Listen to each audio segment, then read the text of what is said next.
인사할 사랑하고 축복합니다. 사랑하고 축복합니다.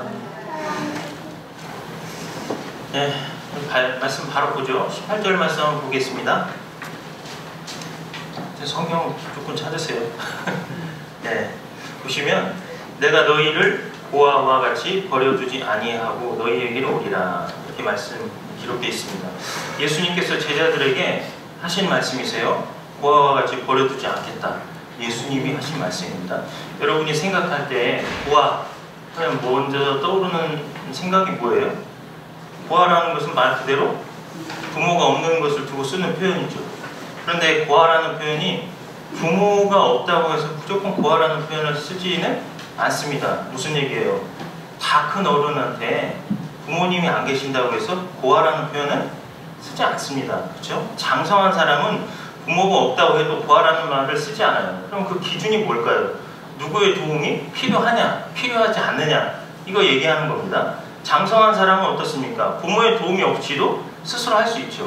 부모가 없어도 세상을 살아가는데 전혀 문제가 되지 않습니다. 스스로에게 힘이 있기 때문에 그래요. 일해서 돈을 벌어서 밥 먹고 살아갈 수 있는 힘이 있습니다. 그러나 의존적인 아이, 스스로 일할 능력이나 문제를 헤쳐나갈 능력이 없는 아이에게는 부모가 필요합니다. 이 고아라는 단순 사전적 의미를 보면은 부모를 여의고 홀로 된 아이를 말을 해요. 한자로 보면은 고라는 것은 외롭다라는 의미를 가지고 있는데, 그 의미가 홀로 되거나 의지할 곳이 없어서 쓸쓸하다라는 표현을 쓸 때 쓰는 고자이고, 아는 어린이 혹은 연약하다라는 뜻도 가지고 있으면서 거기에 더해서 사람이라는 뜻도 포함을 하고 있습니다. 그래서 사전적인 의미로 말을 하자면 고아는 부모 없는 어린아이를 가리키는 겁니다. 거기에 더해서 더 넓게 보자면 홀로 사는 사람들 혹은 외로운 사람들을 다 가리켜서 하는 말이다 라고 이렇게 볼 수 있습니다. 그러면 제자들은 어른인데 왜 내가 너희를 고아와 같이 버려두지 않겠다 라는 이런 말씀을 제자들에게 하셨냐 하는 겁니다. 스스로 자신을 책임질 수 있는 그런 연령의 사람들이었어요. 더구나 예수님의 제자들은 제자로 부르기 전에 직업이 다 있었어요. 뭐 어부들이거나 뭐 세리도 있고 그와 같은 자기 직장들이 다 있었던 사람들이라는 거죠. 직장 생활 하던 사람들이었어요. 그런데 그런 제자들을 마치 부모가 없으면 아무것도 할 수 없고 살아갈 수 없는 어린아이처럼 취급해서 이렇게 말씀을 하셨다는 것이죠. 내가 너희를 고아처럼 버려두지 않겠다는 말씀은 너희들은 내가 돌봐주지 않으면은 살아갈 수 없는 그런 어린아이 같은 존재들이야 라고 지금 그런 말씀을 하고 계시는 거거든요. 제자들은 어이없어 할지도 모르지만 예수님이 볼 때는 그렇게 보여진 겁니다. 한 가지 더 생각할 것이 있다면 원어로서 고아에 해당하는 헬라어 오르파노스라는 단어인데요. 이 단어가 뜻하고 있는 것은 부모를 잃은 자녀뿐 아니라 자녀를 잃은 부모에게도 쓰이는 말입니다. 그러니까 헬라어로 고아는 부모를 잃은 아이들을 지칭하는 말일 뿐만 아니라 의지할 곳 없는 모든 사람을 지칭하는 말로서의 표현인 겁니다.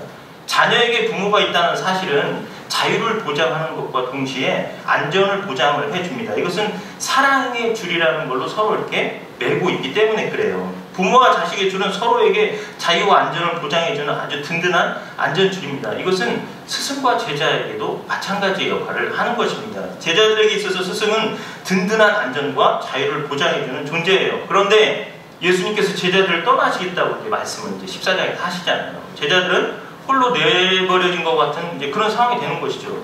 아직까지도 도대체 예수님의 말씀을 이해하지 못하고 있는 것이 지금 제자들이에요. 거처를 예비하러 간다는 말씀을 하시는 것도 내가 곧 길이요 진리요 생명이니 이게 뭔 말인지 알지도 못해요. 나를 사랑하면 내 계명을 지켜라? 도무지 무슨 말씀을 하시는지를 모르겠다는 겁니다. 그들의 생각은 뭐예요? 이제 조금만 있으면 예루살렘을 이제 함락을 하고 우리가 이제 떵떵거리면서 여기를 지배할 수 있는 그런 특권을 가질 수 있는 그런 상황 속에 있는데 도대체 떠나신다니 매우 그들은 절망적인 그런 상황 속에 있을 수밖에 없습니다. 그러나 주님이 약속하시죠. 내가 너희를 고아와 같이 두지 아니하고 너희에게로 오리라.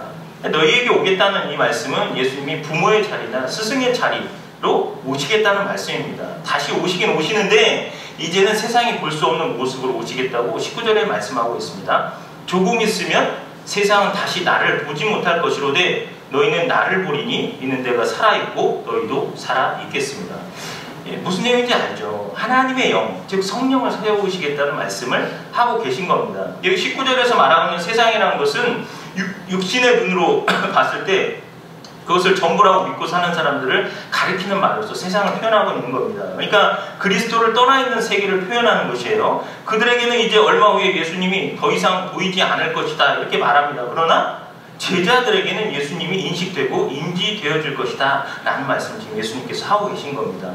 16절 말씀에서 예수님이 언급하시죠. 보혜사에 대해서 말씀하세요. 성령님이시죠. 성령님의 행하시는 일을 우리가 다 논하는 것에는 좀 불가능한 부분들이 있습니다. 그러나 우리는 성령의 사역의 1차적인 강조점이 어디 있느냐 하는 것을 성경을 통해서 확인하는 것으로 인해서 이게 매우 중요하죠. 이것을 통해서 우리 성령님이 우리에게 어떤 일들을 하시는구나 하는 것을 확인할 수 있기 때문에 그렇습니다. 13절 14절 말씀 한번 보세요. 그러나 진리의 성령이 오시면 그가 너희를 모든 진리 가운데로 인도하시리니 그가 스스로 말하지 않고 오직 들은 것을 말하며 장래일을 너희에게 알리시리라. 그가 내 영광을 나타내리니 내 것을 가지고 너희에게 알리시겠습니다. 그러니까 이 구절들은 성령의 역할이 1차적으로 예수님의 영광을 나타내는 일을 하시는 분이다 라는 것을 말씀해주고 있는 것이죠. 그럼 성령님은 어떻게 예수님의 영광을 나타내시는가? 대표적으로 3가지만 한번 생각해 보겠습니다. 첫 번째, 성령님은 예수님에 관해서 가르치심으로 예수님의 영광을 나타내십니다. 예수님께서 지적하신 요청 가운데 하나는 예수님께서 올라가시고 나면 성령님께서 오셔서 제자를 인도하셔가지고 예수님 자신에 관한 진리를 알게 하실 것이다 라는 것을 말씀하세요. 이게 15장 26절 말씀에 보면 내가 아버지께로부터 너희에게 보낼 보혜사 곧 아버지께로부터 나오시는 진리의 성령이 오실 때에 그가 나를 증언하실 것이요. 이렇게 된 결과로서 제자들은 이제 참된 복음을 전할 수 있는 그리스도의 교훈을 틀림없이 기록할 수도 있고 그리스도의 가르침과 사역을 신약 성경의 지면에서 조금도 틀림없이 기록할 수 있도록 한 것입니다. 그래서 요한복음 16장은 성령이 하신 일에 대해서 기록을 하고 있거든요. 여러분 성경에도 성령의 사역, 성령의 일 해서 요한복음 16장 타이틀로 기록되어 있습니다. 여기서 뭐라고 하느냐면 16장 12절 말씀에 내가 아직도 너희에게 이를 것이 많으나 지금 너희가 감당하지 못하리라. 그러나 진리의 성령이 오시면 그가 너희를 모든 진리 가운데로 인도하시리니 그가 스스로 말하지 않고 오직 들은 것을 말하며 장래일을 너희에게 알리시리라. 이게 구약시대에도 선지자들을 통해서 미래를 예언을 했습니다. 그것은 바로 성령님께서 하신 일이에요. 구약의 중심 메시지가 뭡니까? 메시아가 오실 것이다 하는 것에 대해서 선지자들을 통해서 이제 선포하게 만들었던 것이죠. 그래서 그 선지자들이 말했던 그 메시아를 고대하면서 구원자 예수 그리스도를 바라보게 한 일, 누가 한 것이냐? 성령님이 그들을 통해서 하신 것이죠. 그러한 일은 신약에서도 마찬가지다 하는 얘기입니다. 장래일을 너희에게 알리시리라. 어떻게 거의 무지하기도 하고 무식하기도 하는 그 제자들을 통해서 신약을 받는 대리인들이 될 수 있게 했냐 하는 겁니다. 어떻게 예수님의 생애와 그분의 가르침에 대해서 전하고 기록할 수 있었겠냐 하는 것이에요. 인간적으로 보면 실수와 오류투성이 있을 수밖에 없습니다. 왜? 지금도 우리가 보고 있지만 제자들은 이해 못하잖아요. 그 깊은 뜻을, 그 깊은 의미를 알지 못하지만 성령님이 그들에게 임하심으로 인해서 실수하지 않게 하셨다는 것이죠. 성령님께서 그들을 인도하셔서 실수하지 못하게 하셨다는 겁니다. 베드로후서 1장 21절 말씀에 보면 예언은 언제든지 사람의 뜻으로 낸 것이 아니오 오직 성령의 감동하심을 받은 사람들이 하나님께 받아 말하는 것입니다. 이렇게 말씀하고 있습니다. 자, 두 번째, 성령님은 사람들을 예수님께로 이끌어서 영광을 나타내십니다. 성령의 역사가 없이는 누구도 예수님께 올 수가 없어요. 오늘 말씀에도 그는 진리의 영이라 세상은 능히 그를 받지 못하나니 이는 그를 보지도 못하고 알지도 못함이라. 이게 14장 17절 말씀에 이제 나오는 말씀인데요. 성령의 역사가 없이 사람들을 예수님께 인도하려 할 때 그 어느 사람도 영적인 것을 알지도 못하고 받지도 못합니다. 왜냐하면 영적으로가 아니면 맹인이기 때문에 아무것도 볼 수가 없다는 겁니다. 예수님께서 사람이 거듭나지 아니하면 하나님 나라를 볼 수 없다고 말씀하셨잖아요. 그들이 알 수 없는 이유는 성령님께 속한 것은 고린도전서 2장에 나오고 있지만 신령한 것으로 분별되는 것이기 때문에 그렇습니다. 신령한 것을 그냥 육신적인 것으로 알 수가 없어요. 성령의 인재가 아니면 이 말씀을 깨닫지 못한다는 겁니다. 저와 여러분도 성경 말씀 읽잖아요. 그렇죠? 좋아요. 그래서 여러분이 성경을 뭐 한 몇십 도 했다고 생각해보자고요. 그렇게 했는데 어느 날 갑자기 감동이 와. 이게 무슨 얘기겠어요? 그 전에 그렇게 읽었는데도 깨달지 못했다는 거예요. 이 때를 따라서 성령님께서 우리 안에서 역사하는 것이죠. 성령님으로만 이 신령한 것들을 분별할 수 있다는 겁니다. 그래서 저와 여러분이 성령 충만함을 위해서 기도해야 될 이유가 여기 있는 겁니다. 그 말씀을 봐야 되는 이유가 거기 있는 것이에요. 성령은 예수 그리스도의 것을 가지고 가르치시기 때문에, 그리고 예수 그리스도의 것을 깨닫게 하기 때문에 그렇다는 것입니다. 아시겠죠? 그래서 요한복음 6장 44절에서 나를 보내신 아버지께서 이끌지 아니하면 아무도 내게 올 수 없으니, 이렇게 예수님이 말씀하신 겁니다. 그러므로 성령님께서 눈을 열어 중생치 못한 자들이 진리를 볼 수 있게 하고 그것으로 예수님을 영화롭게 하십니다. 세 번째는 성령님은 신자들 속에 그리스도처럼 닮고자 하는 열망을 주신다는 겁니다. 그래서 예수님의 영광을 나타내시는 거예요. 죄를 이기게 하신다거나 기도하게 하시는 것, 또 그리스도의 뜻을 행하려 하는 이 모든 것들, 그래서 예수 그리스도를 닮아서 살아가게 하고자 하는 그런 마음들을 주시는 게 성령님이 하시는 일인 겁니다. 여러분, 사람은 매우 연약한 존재입니다. 그럼에도 예수 믿는 신자들은 이러한 일들을 할 수 있다고 말씀해 주시면서 예수님께서 하신 일, 그리고 예수님께서 하신 일보다도 더 큰 일을 할 수 있도록 성령을 보내시겠다고 말씀해 주시면서 주님께서 말씀하신 모든 일들을 우리를 통해서 하게 하십니다. 성령이라는 이름이 갖는 의미도 좀 생각을 해보면, 오늘 이제 성령이라는 표현 외에 보혜사라는 표현을 또 썼잖아요. 이 보혜사는 컴포터라고 해서 위로자라는 의미를 가지고 있습니다. 또 이게 라틴어로 보면은 이 두 종류의 단어로 쓰이는데, 하나는 쿰이라고 해서 함께, with 영어로 하면 그 단어이고, 또 하나는 요새, fortress라고 하는 강한 요새요, 산성이라는 의미를 가지고 있습니다. 그러니까 신자들이 예수님의 일을 할 수 있는 근거가 바로 성령님이 우리와 함께하고 계시기 때문에, 우리 곁에 계시기 때문에, 그 누구도 방해하거나 괴롭힐 수 없는 또 요새이시기 때문에 우리가 주님의 일들을 강하고 담대하게 할 수 있다라는 말씀을 하시는 겁니다. 보혜사는 우리와 함께 계시고 우리를 강하게 하시는 분이기 때문에 주님이 하신 일도 하며 주님보다 더 큰 일을 할 수 있게 하신다는 겁니다. 그것을 통해서 예수님을 영광되게 만드신다는 것입니다. 이 보혜사에 대해서 예수님이 이렇게 표현하셨지만, 또 16절에 어떻게 표현했냐면 또 다른 보혜사라고 이렇게 기록을 하고 있죠. 그러니까 뭐예요? 먼저 오신 보혜사가 있습니다. 그게 누구일까요? 예수님. 예수님은 이 땅에 육신을 입고 오셔서 시간과 공간의 제약을 받으시잖아요. 그래서 보혜사의 역할을 그렇게 제한을 받으면서 하셨습니다. 그러나 이제 예수님이 아버지가 계신 곳으로 돌아가시면 뭐라고요? 또 다른 보혜사를 너희에게 보내겠다, 이렇게 말씀을 하십니다. 즉 시간과 공간의 제한을 받지 않는 영으로서 보혜사가 너희에게 올 것이다 라는 것을 말씀하고 계시는 거예요. 또 다른 보혜사, 그 말은 예수님과 전혀 다른 분이라는 말이 아니라 예수님의 마음과 뜻을 가지신 분인데 오시는 모습이 예수님하고는 다르다라는 뜻에서 또 다른 보혜사라는 표현을 쓰고 있는 겁니다. 정리를 하면 예수님이 이 땅에서 육신을 입고 하시려던 일을 똑같이 이루시기 위해서 오시는 분이 또 다른 보혜사 성령님이다라는 것을 말씀해 주고 있습니다. 말씀드린 대로 성령은 뭐 변호인이라는 뜻도 있고 대변인이라는 뜻도 있고 굉장히 많이 있어요. 그래서 이 성령이라는 것은 따로 떼서 또 말씀을 전해야 될 부분이 있습니다. 여러분, 지난주에도 말씀을 나눴을 때 예수님께서 기도 말씀하시다가 느닷없이 사랑과 율법을 언급하셨다 말씀드렸죠.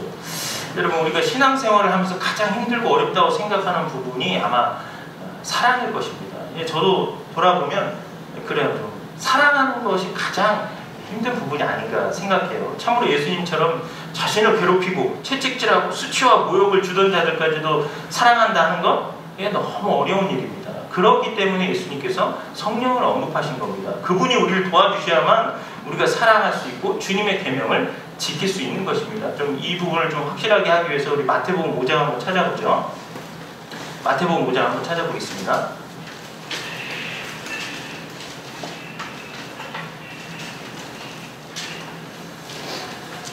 마태복음 5장 17절부터 19절 말씀을 보시면, 내가 율법이나 선지자를 폐하러 온 줄로 생각하지 말라. 폐하러 온 것이 아니요 완전하게 하려 함이라. 진실로 너희에게 이르노니 천지가 없어지기 전에는 율법의 1.1획도 결코 없어지지 아니하고 다 이루리라. 그러므로 누구든지 이 계명 중에 지극히 작은 것 하나라도 버리고 또 그같이 사람을 가르치는 자는 천국에서 지극히 작다 일컬음을 받을 것이요 누구든지 이를 행하며 가르치는 자는 천국에서 크다 일컬음을 받으리라. 여러분, 이 율법을 폐하러 온 것이 아니고 완전하게 하려 함이라. 여러분, 이 말씀 잘 이해 못하죠. 이 부분 얘기하면 좀 헷갈려 하시는데, 오늘 이 말씀 다시 한번 생각해 보시면 분명하게 생각하실 수 있습니다. 예수님께서 율법이나 선지자를 폐하러 오지 않고 완전하게 하려고 오셨다, 이렇게 말씀하신 거예요. 천지가 없어지기 전에는 율법의 1.1획도 결코 없어지지 아니하고 다 이루시겠다, 이렇게 말씀하셨어요. 여기서 분명 예수님이 먼저 말씀하신 율법의 1.1획이라는 것, 이것은 모세오경의 율법서를 말씀하시는 게 맞아요. 맞는데 율법과 선지자를 신약성경에서 뭐라고 말씀하시는가 하는 것을 여러분이 알고 있으면 이 율법이 의미하는 바를 더 명확하게 알 수 있습니다. 마태복음 22장입니다. 마태복음 22장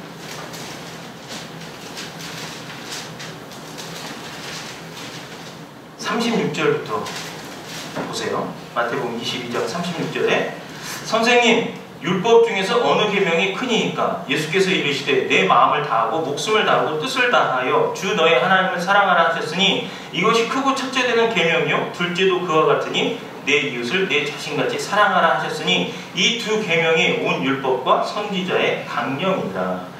이 율법사 와가지고 예수님에게 율법 중에 어느 계명이 크냐라는 질문을 지금 했을 때 예수님이 말씀하신 것은 내 마음을 다하고 목숨을 다하고 뜻을 다하여 주 너의 하나님을 사랑하라, 이렇게 말씀하셨어요. 그리고 내 이웃을 내 자신같이 사랑하라, 이 두 가지를 말씀하셨다는 것이죠. 그러니까 이 율법사가 말하고 있는 율법 자체가 하나님을 사랑해야 되는 것과 이웃을 사랑해야 되는 것을 이도 사실은 알고 있었습니다. 그러나 그것보다도 율법주의자로 살았다는 것이죠. 그래서 예수님께서 이것을 말씀하시는데 40절에서 그 결론으로 이 두 계명이 온 율법과 선지자의 강령이라고 말씀하시면서 율법과 선지자가 의미하는 바는 사랑이다라는 말씀을 하고 있는 겁니다. 그러니까 예수님은 하나님 아버지의 사랑을 이루러 오신 분이에요. 그러니까 요거를 다시 생각해 보면 여러분, 율법이라는 것을 우리가 다, 율법은 행위라고 이제 로마서에서 그렇게 표현하고 있는 것을 우리가 말씀을 드렸어요. 이게 율법인데 이것을 우리가 지킬 수 있다 없다? 못 지키잖아요. 율법대로 지키라. 지키려면은 우리는 지키지 못하는 불완전한 존재고 악밖에 없는 존재다라는 것을 확인시켜야 되는 것이죠. 그래서 결론이 뭐예요, 그게? 하나님이 너희가 이런 율법을 못 지키는 존재인 것을 알기 때문에 내가 원하는 기준에 맞지 않기 때문에 너희는 다 죽을 수밖에 없는 존재이지만 내가 그런 너희를 사랑하겠다는 의미가 거기에 들어있는 겁니다. 그래서 지금 예수님께서 신약에서 이런 말씀을 주고 계신데 율법의 전체가 뭘로 요약이 된댔죠? 10계명. 10계명으로 이게 압축이 되는데 10계명은 뭘로 나눠진다고 했어요? 1계명부터 4계명까지가 하나님 사랑, 5계명부터 10계명까지가 이웃사랑에 대해서 나오고 있다는 것이죠. 그러니까 이 율법이라는 것을 그래서 예수님이 폐하지 않고 완성시킨 게 어디예요? 십자가에서 그것을 완성시켰다는 겁니다. 왜? 우리는 다 죽을 수밖에 없는 존재이지만 예수님께서 십자가에 달려 죽으심으로 인해서 전 인류를 사랑하셨잖아요. 그게 바로 율법의 1.1획도 변하지 않게 하겠다는 겁니다. 다 너네 죽을 수밖에 없는데 내가 너희를 사랑하겠다. 그게 율법이 말하고자 하는 최종적인 의미인 것입니다. 이해하시겠죠? 그래서 사도 바울은 이 주님의 말씀을 어떻게 해석했냐면 로마서 13장도 한번 찾아보죠. 로마서 13장.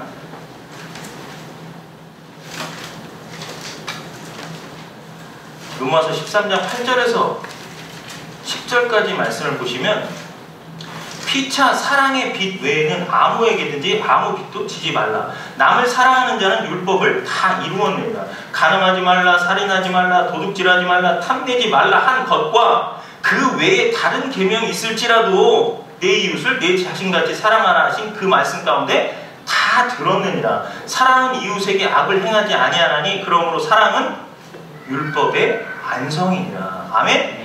지금 이 얘기를 하고 있는 겁니다. 살인 말라, 간음 말라, 도둑질 말고 탐내지도 말라. 그 외에 다른 계명이 있다 할지라도 구약에서 말하고 있는 다른 율법들이 많이 있다 해도 다 그게 뭐가 포함되어 있다고요? 사랑이 들어있다는 겁니다. 거기에서. 이제 이해하시겠죠? 네. 계명을 지키는 이들, 그리고 주님을 사랑하는 이들은, 다른 말로 성령을 받은 이들은 이웃을 사랑하는 것, 이것으로 나타나게 된다는 겁니다.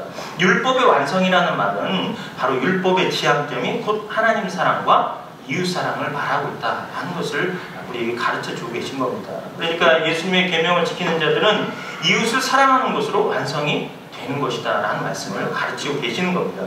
율법은요, 규칙들과 법칙들, 또 개별적 권면들에게 문제가 아니라 삶의 문제고 인생의 문제로 접근해야 된다 하는 것을 말씀해주고 있는 겁니다. 이러한 일들은 인간 본성, 자기중심적이고 이기적이잖아요. 우리가 이러한 존재로는 도무지 주님의 일들을 할 수가 없습니다. 그래서 예수님은 우리를 하나님의 자녀 백성으로서 이 하나님의 계명을 지킬 수 있게 하기 위해서 성령님을 우리에게 보내주신 겁니다. 우리를 고아처럼 놔두면 우리는 마귀의 자식처럼 살아갈 수밖에 없는 그런 존재인데, 하나님이 우리를 찾아오셔서 하나님의 그 율법의 완성의 사랑을 우리에게 보여주시려고 예수 그리스도를 십자가에 못 박아 돌아가시게 하시고 그것으로 인해서 우리를 다 사랑해 주시는 것.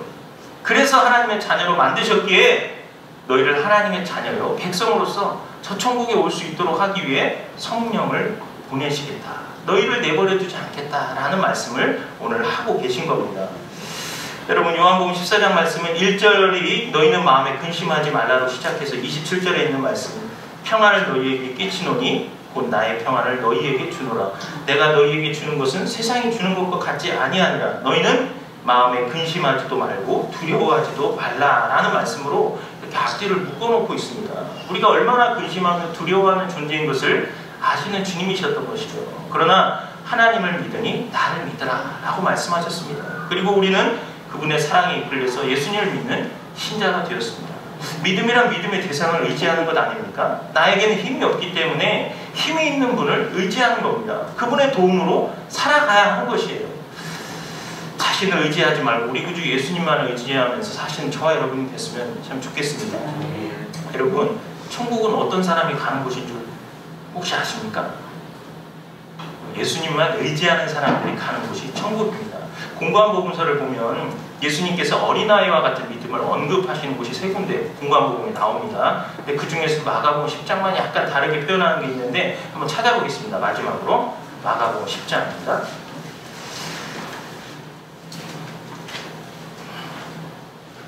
찾으셨죠?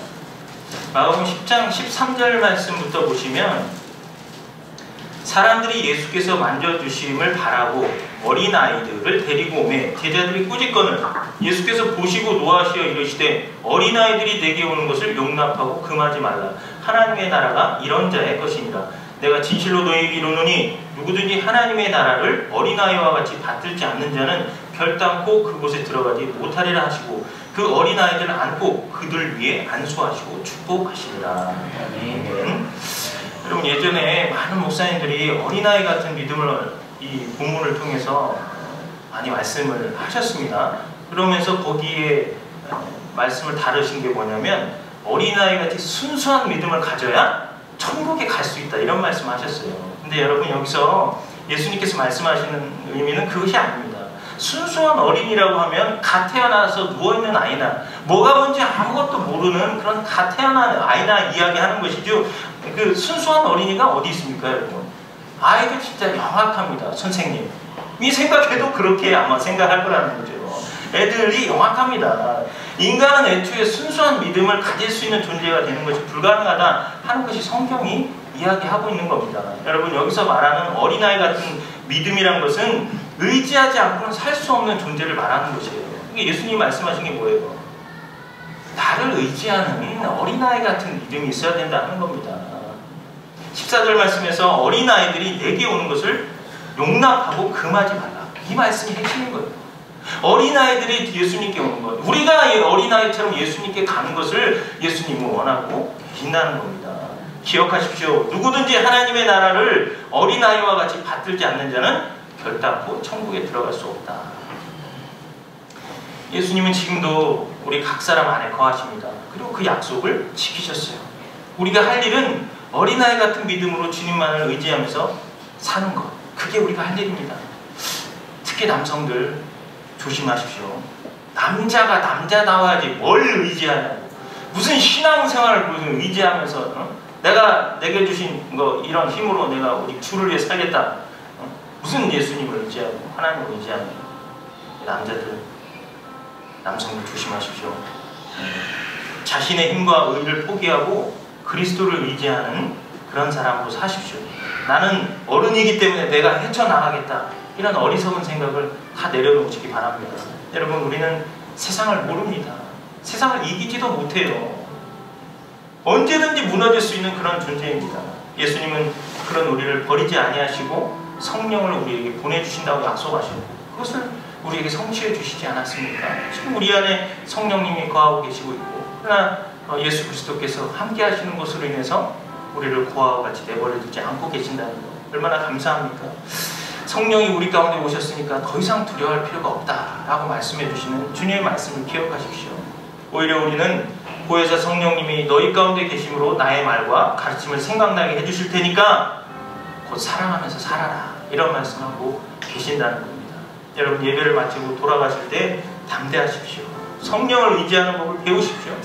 하나님 아버지께 오늘날 성령을 의지하지 않는 자기 백성을 언제나 아무것도 의지할 것 없어서 하나님을 찾는 그런 광야로 내몰아 버리실 겁니다. 왜? 하나님은 자기 백성 삼으셨기 때문에 그냥 버려줄 수가 없거든요. 고로 주님을 의지하십시오. 내 힘과 방법으로 오늘 기도했던 것처럼 내 힘과 내 의지, 또 내가 원하는 것만을 찾아서 시간 보내면서 살고 있지 않는가. 그러지 마십시오. 성령님을 의지하십시오. 보혜사를 의지하십시오. 그분이 우리 인생길 한참도 알지 못했지만, 내일 무슨 일이 있을지 알지 못하지만 하나님이 인도하시고 이끌어 주신다고 약속하셨습니다. 그것이 우리의 승리의 비결인 겁니다. 다른 데 있는 것이 아닙니다. 여러분, 주님 늘 보혜사를 의지하십시오. 그래서 하나님 나라와 뜻을 이루는 더 큰 일을 하는데 여러분을 사용해 주실 겁니다. 그것을 날마다 경험하셔서 하나님만을 영화롭게 하시는 주님의 백성들이 다 되시기를 주님의 이름으로 부탁드립니다. 성령이 오셨네 함께 찬양하면서 결단하고 찬양하시죠.